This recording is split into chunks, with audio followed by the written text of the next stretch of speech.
3월 8일부터는 가까운 광양 그 홍쌍리씨인가요? 거기 매화 축제가 시작된다고 합니다. 전에는 입장료가 없었는데 올해부터는 입장료를 5,000원씩 받는다고 합니다. 또 작년에하고 달라진 것은 전에는 그 차량이 바로 앞까지 진입을 했었는데 지금은 저 밑에 주차장에다가 주차를 하고 이게 셔틀버스로 이렇게 운행을 한다고 합니다.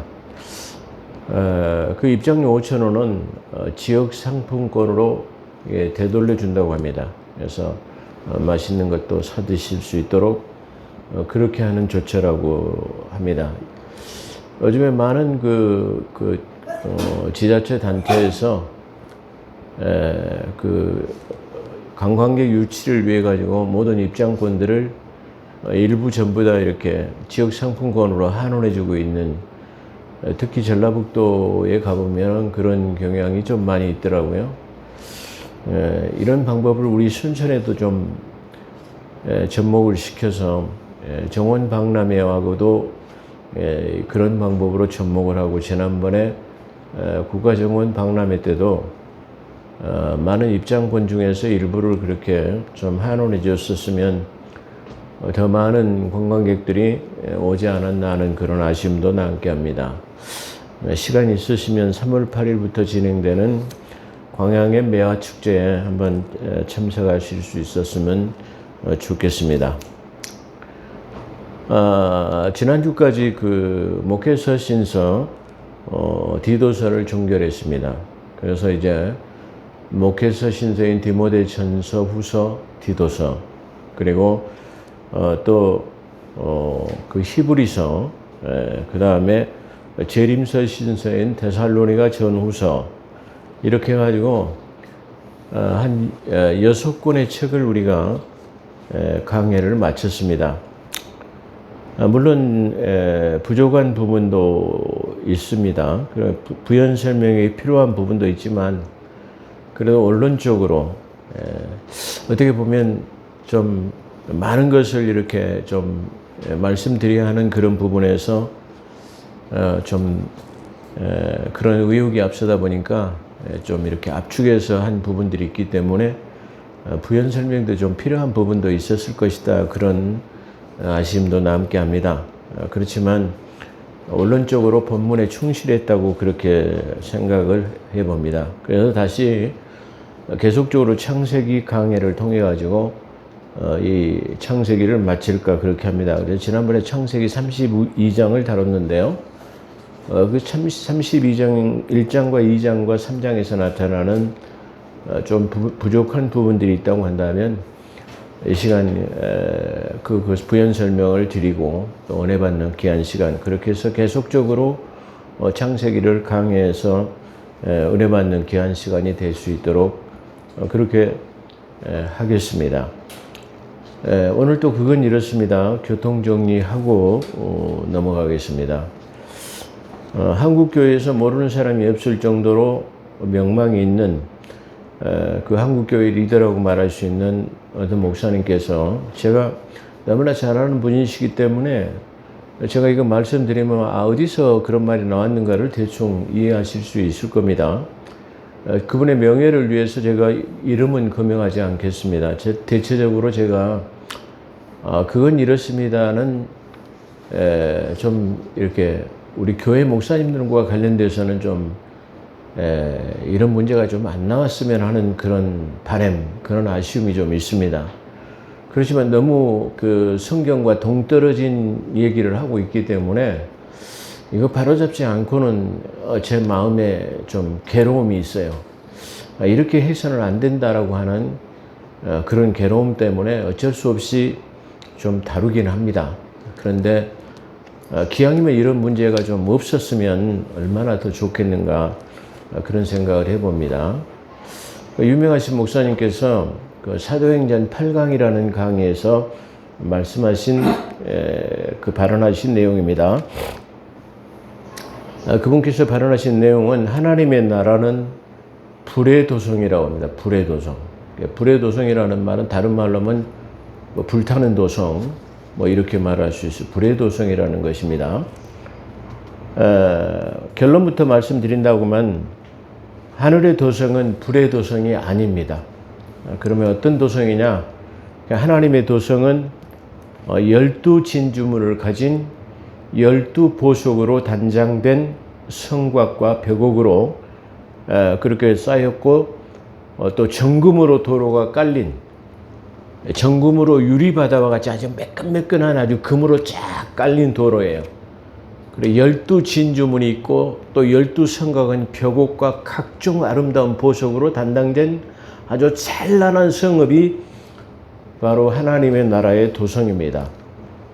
요한계시록 21장 18절로 22절에 보면 이렇게 하나님의 도성은 12진주문과 그리고 12보석으로 단장된, 그리고 이 땅은 유리바다와 같은 정금바다로, 정금으로 그렇게 매끈한 도로가 나 있다라고 그렇게 계시록 21장 18절로 22절에 말하고 있습니다. 이 도성, 즉 그 하나님의 나라의 이 찬란한 황금 도성은 각종 보석으로 단장된 이 도성은 예수 그리스도의 재림 후에, 재림하시면 이 땅에서 천년 왕국이 천년 동안 이루어지죠. 이 천년 왕국이라고 하는 것은 저 하나님께서 젖과 꿀이 흐르는 가나안 땅. 우리가 보통 생각해 보면 젖과 꿀이 흐르는 가나안 땅은 어떤 땅일까 한번 생각해 보죠. 그 살기 좋은 땅이었는데 그 땅은 오히려 가나안 족속들이 살고 있는 아주 잘못된 습관들이 만연된 그런 땅이었습니다. 근데 하나님께서 이 젖과 꿀이 흐르는 가나안 땅을 젖과 꿀이 흐르는 가나안 땅으로 우리에게 주시겠다고 약속하셨는데, 이 젖과 꿀이 흐르는 땅이라는 것은 무엇인가 우리가 생각해 보면, 젖을 많이 생산해 내려고 하면 푸른 목초지가, 양떼와 소떼가 아주 이 목초지에 착 논이는 모습을 우리가 생각해 볼 수 있어요. 젖이 많이 생산되려고 하면 양떼와 소떼가 이게 풍요롭게 이게 풀을 뜯는 그런 모습을 연상해 볼 수 있고요. 꿀이 흐르려면 어떻게 해야 되느냐? 그러면 꽃들이 만발해야만, 벌나비가 아주 많아야만이 꿀이 흐를 수가 있어요. 그렇기 때문에 이 젖과 꿀이 흐른다라는 그 땅은 바로 벌나비가 아름답게 날아다니며 다시 기와 여처에 이게 꿀이 날 수 있도록 그렇게 아주 하화번화를 잘 할 수 있는 그런 상태. 그 다음에 젖이 흐르려면 목초지가 풍성해 가지고 양떼와 소떼들이 자유롭게 놀 수 있는 땅, 그런 평화로운 땅이 바로 젖과 꿀이 흐르는 가나안 땅입니다. 그렇게 말할 수 있죠. 근데 이 젖과 꿀이 흐르는, 그래서 그 젖과 꿀이 흐르는 가나안 땅을 예수 그리스도가 오시면 저 가나안 땅이라는 곳에 그 젖과 꿀이 흐르는 천년 왕국이 건설될 것이라는 것을 말하고 있는 것입니다. 그렇게 우리가 그걸 그래서 천년 왕국은 젖과 꿀이 흐르는 가나안 땅을 연상해 볼 수 있는 것이고요. 이 하늘 도성은 바로 예수 그리스도가 이 땅에 오셔서 천년 왕국이 끝나면 저 하늘로부터 도래되는 사람의 손으로 짓지 않은 그 새 예루살렘 도성이 하늘로부터 내려오는데, 아까 말한 요한계시록 21장 18절에서 22절에 있는 그런 보석으로 단장된 그 성곽이 내려오지 않겠느냐, 그렇게 추정 가능한 그런 내용입니다. 그렇다면 그가 주장하는, 아까 사도행전 8장을 주장하면서 불의 도성이라는 주장하는 그런 의미는 그 사람이 에스겔서 28장에 나오는 어떤 특별한 장소를 의미하는 것으로, 에스겔서 28장은 어느 특정한 인물을 설명하는 것으로 그 존재가 누구인가를 살펴볼 필요가 있습니다. 그러니까 직접적으로 에스겔서 28장에 불의 도성이라는 언급은 없습니다. 그런데 이 특별한 존재가 불타는 돌들이라고 하는 화강석 사이로 왕래했다라는 말이에요. 다른 말로는 불의 돌들 사이, 또 다른 번역본에는 불타는 돌들 사이로 왕래했던 자라고 이렇게 소개하고 있습니다. 그렇다면 그 존재에 대해서 그러면 그 에스겔서 28장에 나오는 왜 그 불타는 돌들을 불의 돌들 사이로 화광석 사이로 왕래하는 존재가 누구냐? 그걸 우리가 먼저 생각해 봐야 되는데요. 그 존재에 대해서는 제 동영상 설교인 천사는 날개가 없다에서 설교에 말씀드렸듯이 천사는 날개가 없는 존재로 30대쯤에 30살 정도 되는 남성으로 사람과 같은 모습으로 하나님의 보냄을 받은 자로서 하나님의 심부름, 사자, 안겔로스, 엔젤스라고는 표현, 보냄을 받은 심부름꾼이라 그렇게 생각해 보면 됩니다. 그래서 성경에서 나오는 천사는 어떠한 경우에도 날개는 없는 사람과 같은 존재로 나타나고 있습니다. 그런데 성경에는 날개가 달린 천사는 아니지만 이 청사와 비슷한 날개를 달린 영적 존재를 설명하고 있는 부분이 있습니다. 그 날개를 달린 영적 존재로서는 성전을 수호하고 지키는 그룹이라고도 하고 스랍이라고도 하는 존재로 날개를 가지고 있습니다. 어떤 사람이 날개를 가지고 있냐고요? 천사는 날개가 없습니다. 그러나 스랍이라고 하는 하나님의 성전을 이 두 그룹이 이렇게 날개를 펴서 성전을 수호하고 지키는 스랍이라고도 하는 그룹이라는 이 존재는 날개를 가지고 있습니다.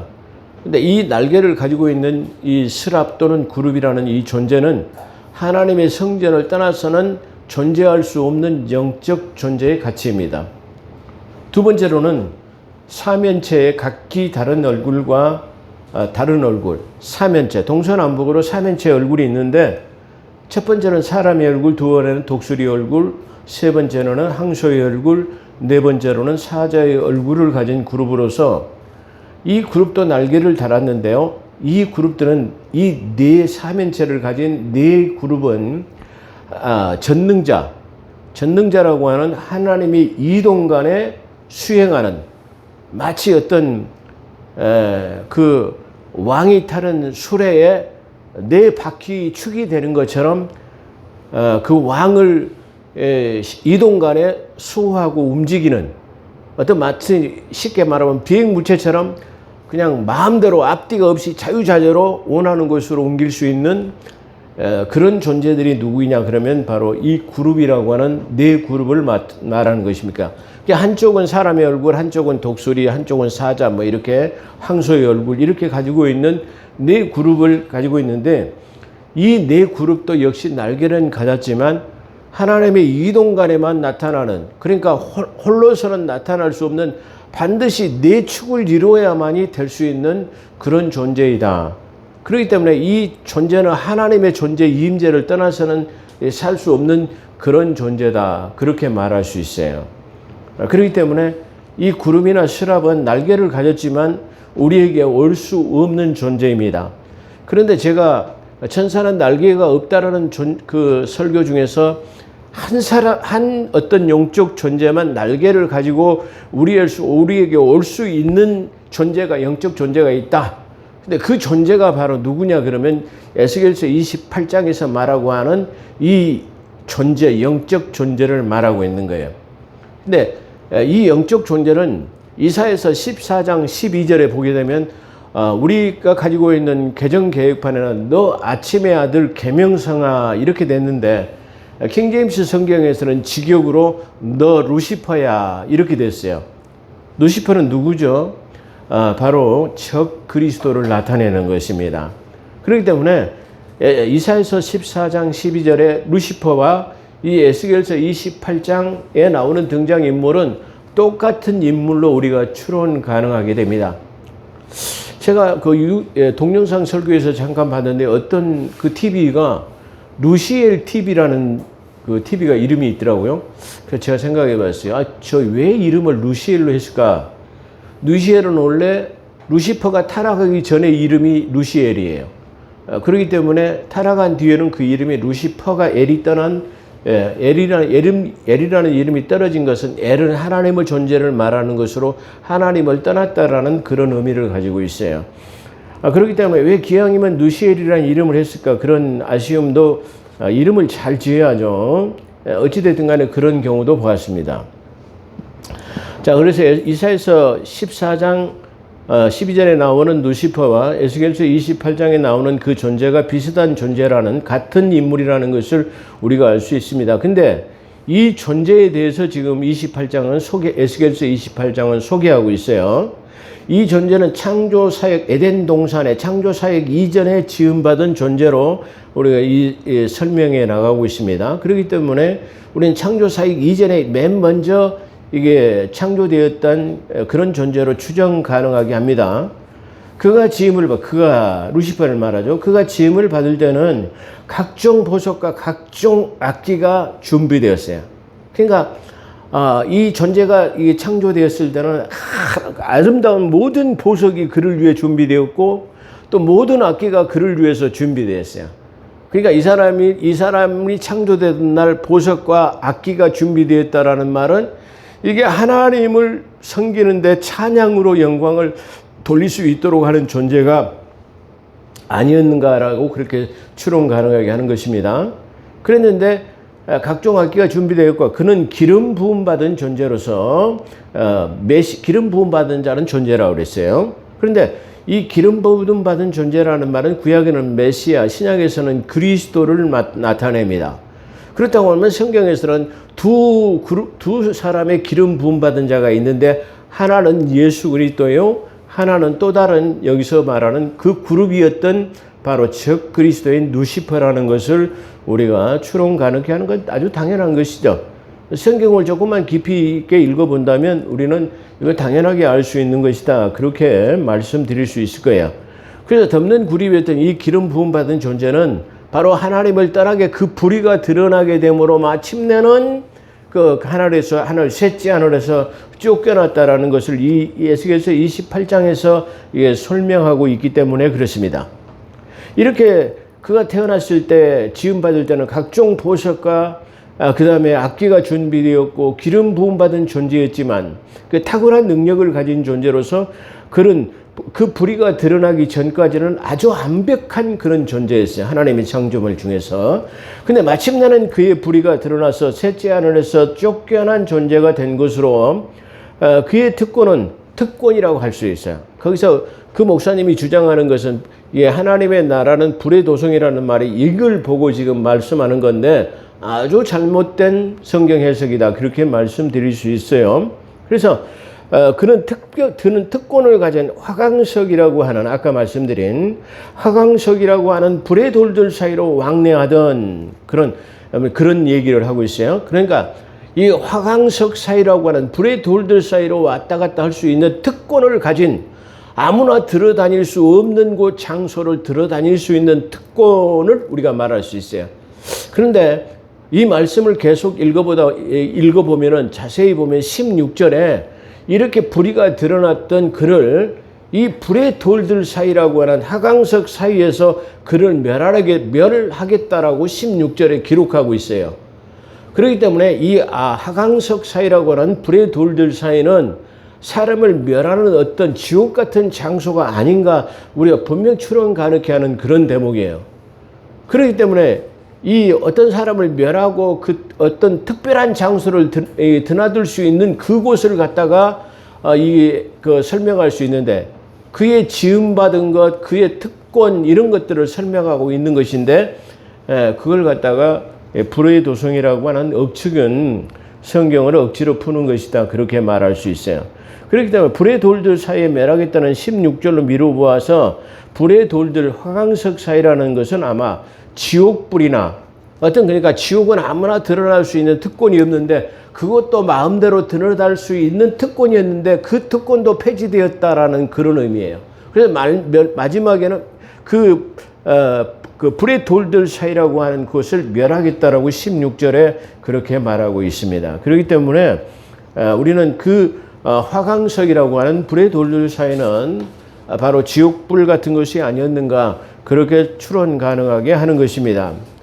또한 그의 정체는 아까 말씀대로 이사야서 14장 12절에 보면 킹제임스 여기서 말했다고 했죠. 루시퍼로 직역하고 있으며 날개를 가지고 그것도 한쪽 오른쪽 날개는 찍혔다고 그래요. 하늘에서 떨어질 때 찍혔다고 그래요. 셋째 하늘에서 쫓겨날 때 아마 대적자로 북극성사, 북극지폐라고 하는 내가 하나님의 자리에 비기겠다고 하는, 하나님의 자리에 내가 올라서 하나님과 동등됨으로 내가 여기겠다고 하는 쿠데타를 일으킨 그 장본인이 바로 여기서 말하는 이 화강석사이를 왕래했던 에스겔서 28장의 존재가 바로 이사야에서 나타나는 그 존재였구나.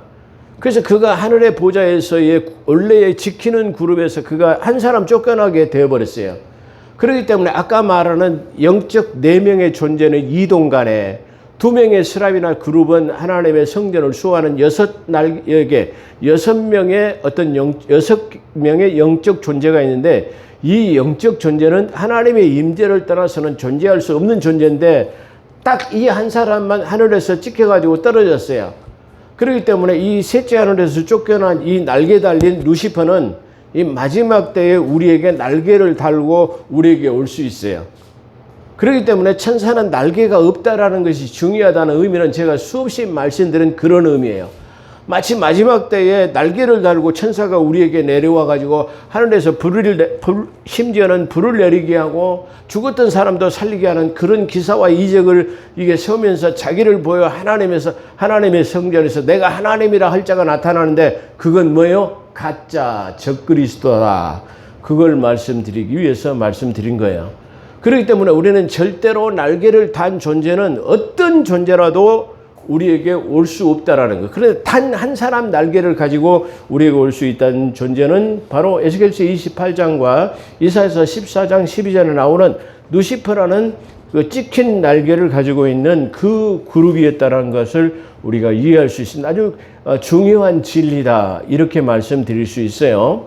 언젠가 한번 제가 이게 천사는 날개가 없다는 종결편에서 말씀드리려고 하는데, 마치 그분의 불의 도성이라는 말이 나왔기 때문에 이 영적 존재를 말씀드리면서 천사는 날개가 없다라는 것의 종교를 같이 말씀드리도록 그렇게 하겠습니다.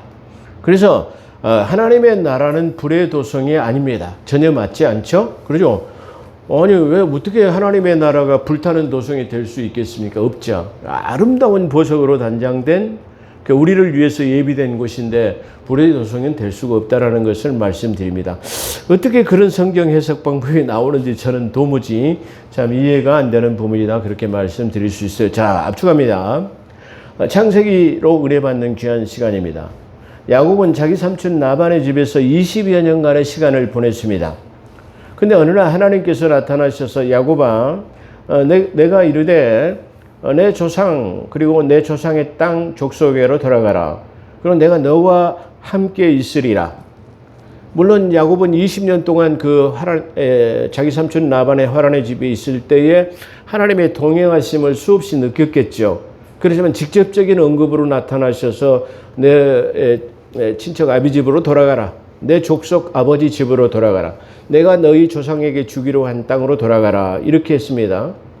근데 어떻게 생각한다면, 자기 삼촌 라반에게 가서, 야, 내 하나님이 나 이제 본국으로 돌아가라 한단 말이야. 이렇게 말하고 헤어졌을 것인데, 이 라반은 자기 삼촌에게 뭔가 속이는 것이 많았기 때문에, 캥기는 것이 많았기 때문에 그런지, 밤에 31장 4절에 보면 야반 도주하듯이 그냥 몰래 도망가 버렸어요. 그래서 야반 도주해갖고 길리앗을 향해가지고 3일길이나 갔어요. 근데 나중에 그 자기 삼촌이 그 도망간 것을 알고 쫓아왔는데 3일 만에 나반을 붙잡게 되었다고 창세기 31장 24절에서 말합니다. 그랬는데 하나님께서 밤에 이 라반에게 나타나서 이 선악간에 너는 야곱에게 어떤 일들도 행하면 안 된다라는 음성을 듣고 이제 그들은 이별을 하게 되고 이게 떠나게 되었다고 성경은 증거하고 있죠. 야곱과 이렇게 작별하고 떠났지만 야곱 앞에는 이렇게 다시 말하면 자기 아버지 집에 이삭의 집으로 돌아가고 있지만 한 가지 캥기는 게 있어요. 풀리지 않은 의문이 있는데 20년 전에 자기 형 에서가 자기를 죽이려고 했기 때문에 먼 나라로 지금 삼촌의 집으로 도망갔다가 돌아가기 때문에 형과의 원한 관계가 풀리지 않았는데 이게 가나안 땅으로 다시 돌아가려고 하니까 이 형이 와서 이게 자기를 죽이려고 할 것만 같은 그런 생각을 하고 있어요. 근데 이 가나안 땅을 가기 위해서는 반드시 걸쳐야 하는 땅이 있는데 자기 형 에서가 살고 있는 세일산이라고 하는 세일산, 에돔 땅의 에돔들이라고요. 에돔은 북다라는 뜻인데 아마 에돔은 털사람으로서 항인종을 뜻하는 그런 의미를 가지고 있죠. 에돔 사람. 그러면 바로 에서를 말하는데 세일산에 거주하는 에돔을 말하고 있습니다. 그런데 그 형 에돔이 다른 이름이죠. 에돔이 400명의 사람을 거느리고 야곱을 만나러 온다라는 말을 야곱이 들었습니다. 그래서 야곱이 그 말을 듣고 심히 두렵고 답답하여 자기의 가진 모든 소유를 두 때로 나눈데 이는 한 때를 치면 한 때는 도망한다는 인간의 계획을 세우는 겁니다.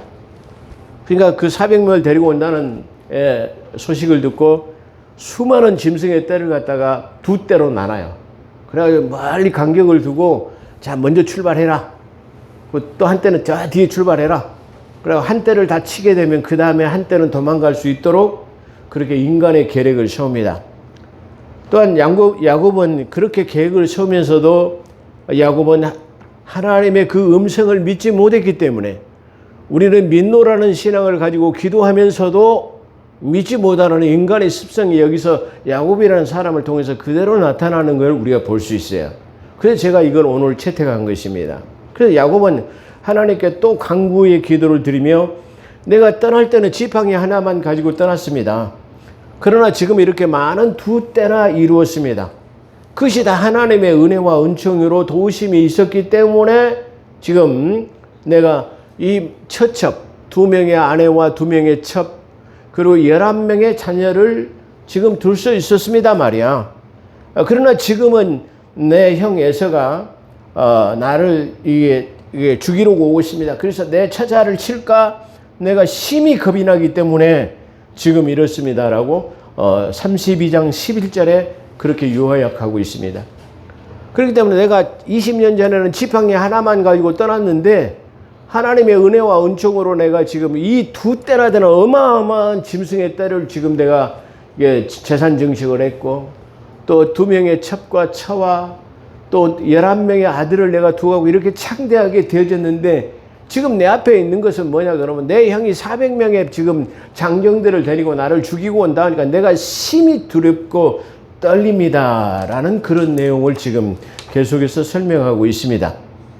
그래서 야곱은 기도를 마친 후 야곱은 형에게 예물을 드리려고 합니다.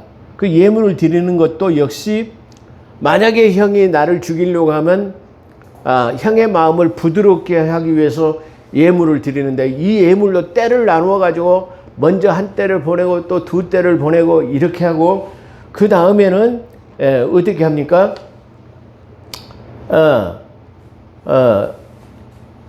그렇게 보내놓고는 때를 나눠서 거리를 두게 하고 계획을 세고 약복강을 건너게 하고 두 아내와 두 여종과 11 아들을 건너게 하고 야곱은 빈들에 앉아서 이게 11 아들이라는 말은 여기서 베냐민 12번째 아들은 베냐민은 아직 출산을 안 했던 때이기 때문에 11번째 아들 그리고 13번째 디나도 아직은 출생을 하지 않은 때인 것 같아요. 그래서 11 아들 디나의 이름은 빠졌는가 그렇게 볼 수 있죠.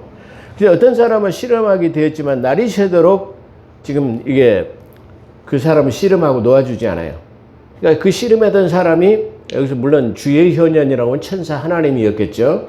그래서 그 허벅지를 쳐가지고 유골되었다. 그러니까 허벅지를 쳐가 뼈가 유골되어가 부러져 버렸기 때문에 뭐가 됐어요?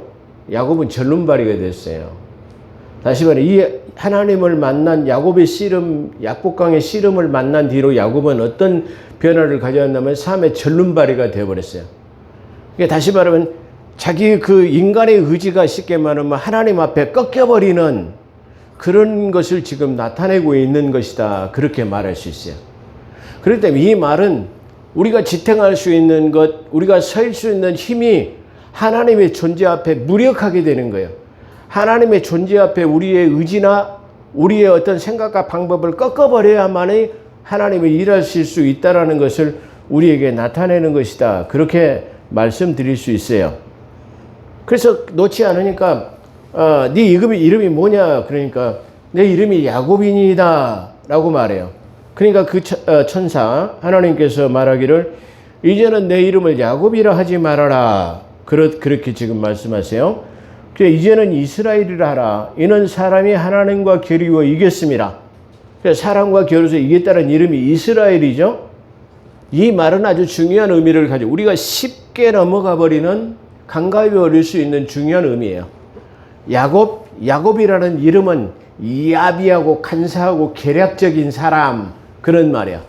그러니까 이제는 너 이제 하나님께서 너 옛날처럼 말이야 간사하게 인간의 생각으로 방법으로 말이야 그런 모략이나 그런 인간의 얄팍한 수단으로 살지 마 그런 뜻이에요. 그래서 다시는 그 야곱이라는 이름을 쓰지 말라는 말은 이젠 좀 다르게 살아봐. 이제 내가 너와 함께 한다라고 내가 너 조상 아브라함에게 약속한 그 땅으로 들어가게 할 거니까 이제 좀 제발 좀 인간의 생각으로 방법으로 살지 말고 이제 하나님의 사람으로 좀 살아. 네가 나하고 겨루가지고 이겼지 않니? 그 이긴 이금으로 이제 세상적인 방법은 내려놓고 내 방법으로 하나님의 도우심으로 살아라. 그런 귀중한 의미가 거기 들었다라는 말이야. 그래서 이제 야곱이라는 이름으로 살지 마라는 말은 이제 야곱이라 부르지 마. 이게 부르지 마라는 그런 이름은 이제 예전에 인간의 방법이라 계획을 동원한 그런 사람으로 살지 마. 그런 뜻이에요. 그런데도 우리는 그래서 그런 나를 축복하지 않으면 내가 놓지 않겠습니다. 그랬더니 그가 이스라엘이라는 이름으로 축복하고 그것을 떠났는데 그래서 그것을 이름을 갖다가 분이엘이라 그렇게 말했습니다. 분이엘이라는 말은 내가 하나님을 배웠습니다. 자 구약에서 하나님을 만나고는 다 죽지 않은 사람이 없어요. 뭐 때문에 죽죠? 죄성 때문에. 그 하나님은 다 실제 자기의 원래의 모습으로 현현하면 그 현현한 모습으로 다 만나면 다 죽어요. 그렇기 때문에 그 죄성 십자가의 부활의 사건을 통해서 제사함이 있어지기 전에는 항상 하나님 본체로 나타나시지 않고 하나님이 현현이라고 하는 천사의 모습으로 나타나야만이 그 죽지 않는 거예요. 근데 그렇게 해서 내가 그 천사를 만나보긴 했지만 그거 알고 보니까 하나님이었는데 내가 하나님을 만나고도 살았다. 그런 의미를 가지고 있어요.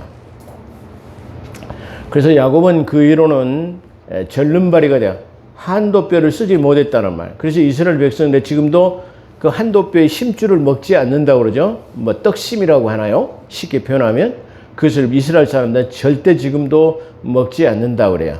그래서 이거 하나님을 만난 후에 그렇게 하나님의 약속을 받았음에도 그의 본성은 여전히 지금 나타나고 있는 것을 우리가 볼 수 있어요. 창세기 33장 1절에 보면 에서는 400명의 장정을 보고 두려워하여 자식들을 나누어서 레아의 아들 나엘의 아들 그리고 2명의 여종이었던 실바와 비라의 2 여종의 자녀들을 각각 나눴어요. 근데 이 야곱이 얼마나 야비하고 깨가 많은지 이걸 잘 볼 수가 있어요. 우리가 언뜻 보면은 이해할 수 없지만 2명의 여종, 다시 말하면 레아와 실바가 난 여종을 맨 앞에다 세우고 그 앞에는 짐승의 ጦ를 세웠어요. 그리고 그 종의 자녀들을 거기다가 쭉 다가 해는 거예요. 그 다음에 두 번째는 덜 사랑한 레아의 자녀들을 갖다가 그 앞에다 짐승의 딸을 세우고 또 그 뒤에다 세우고 또 자기가 가장 사랑하는 아들이었던 이 요셉이라고 하죠. 아직 베냐민은 낳지 않았기 때문에 이 요셉을 갖다가 또 짐승의 딸을 두고 그 뒤에다 세워요. 그러니까 맨 앞에 종의 자녀들이 죽으면 그 다음에 레아의 자녀들이 죽으면 그 다음에 쉽게 말하면 이렇게 도망갈 수 있도록 아주 치밀한 인간의 계획을 우리가 세우는 것을 볼 수 있어요. 그렇기 때문에 33장 1절에서의 지금 내용은 바로 400명의 자녀를 보고 기겁하여 쉽게 말하면 2 여종의 자녀들을 세우고 짐승의 떼를 세우고 그 다음에 레아의 자녀들을 세우고 짐승의 떼를 세우고 그 다음에는 맨 뒤에는 자기 사랑하는 아내 나엘을 두고 짐승의 떼를 두고 만약에 한 떼를 치면 그 다음 도망가고 그 다음에 떼도 이게 치게 되면 그 다음에 돌아가려고 하는 인간의 그 얄팍한 계획을 계속해서 세우고 있는 그런 모습을 봅니다. 이게 지금 어떤 현상일까요? 역시 오늘날 현 시대를 살아가는 우리도 하나님을 믿노라고 하면서 내가 하나님의 응답을 받고 매일 새벽 기도하고 교회를 나가면서도 우리는 그걸 믿지 못해서 인간의 계획과 방법으로 계속 어떤 어떤 방법을 모색하는 우리의 나약한 모습을 그대로 보이는 게 아닌가 그렇게 생각해 볼 수 있어요. 그렇지만 그렇게 모든 계획을 생겼지만 막상 그 형을 만나고 예선을 만나니까 인간의 세운 계획과 방법이나 모든 것들이 무력하게 되는 하나님의 능력과 하나님의 계획 앞에는 아무것도 쓸모가 없다는 무용지물이라는 것을 나타내게 되는 거야. 그렇게 두려운 방법으로 두 때로 나누고 그 다음에 또 때로 나누고 두 때, 세 때 이렇게 쉽게 말하면 나눠가지고 한 때를 치면 도망가고 두 때를 치면 그 뒤 나머지도 도망가고 이렇게 철두철미한 계획을 세웠지만 막상 그 형 에서가 보니까 에서가 이게 달려와가지고 얼굴을 어긋맞대고 엉엉 울면서 자기 동생을 맞아주는 이 하나님의 계획과 방법 앞에 무력함을 나타내는 것을 말해요. 이것을 통해서 그렇구나. 우리가 하나님을 믿노라고 하면서도 우리가 살아가면서 인간의 세운 계획이나 방법은 다 동원해서 세우고 하나님의 이해하심을 기대하지 않는 오늘날 이 시대를 살아가는 우리의 모습과 어쩌면 똑같은 것인가 그걸 나타낼 수 있어요. 사랑하는 성도 여러분, 우리의 인간의 계획이나 방법은 하나님의 주권적인 능력 앞에는 아주 무력한 인간의 존재임을 여지없이 나타낼 수 있는 그런 내용이 아닌가 생각해 봅니다. 그는 형과 상봉 후에 밧단-아람이라는 곳 세겜 성읍에서 장막을 치고 그때 이제 비로소 하나님이 정말로 살아계시는 곳이구나. 그래서 그 제단을 쌓고 하나님께 예배를 드린 다음에 그곳 이름을 엘로에 이스라엘이라 이렇게 불렀답니다. 근데 이 말은 무슨 말이냐면은 엘로에 이스라엘이라는 말은 하나님은 나의 하나님이시다. 할렐루야. 하나님은 누구의 하나님이 아니라 곧 나의 하나님. 나의 모든 기도와 소원을 익히 아시고 우리가 하나님 앞에 나아갈 때 우리의 모든 것을 들어주시는 하나님. 그야말로 하나님은 나의 하나님이라는 사실을 우리가 믿게 되시기를 주의 이름으로 축원합니다. 그래서 이제 이 야곱은 하나님은 나의 하나님이라는 인간의 생각이나 방법이 다 하나님의 존재 앞에는 무력하구나. 그래 하나님만은 나의 앞세워 살아야 되겠구나. 하나님이 나의 하나님이라는 걸 내가 굳세게 믿고 살아야겠다라고 하는 결단의 이름이 바로 그 이름이 아닌가 그렇게 생각해 봅니다. 기도하겠습니다. 거룩하시고 자비로우신 하나님, 오늘도 저희들을 불러 모아주시고 야곱의 행적을 통해서 우리의 믿음을 점검할 수 있는 분이엘의 하나님, 그리고 과거의 모든 것을 잊어버리고 새롭게 출발하는 그런 복된 사람, 나의 하나님이라는 것을 믿고 따라가는 복된 삶, 왕의 대로만 가는 그러한 삶이 되게 도와주심 감사하며 우리 구주 예수 그리스도 이름으로 감사기도 드리옵나이다. 아멘.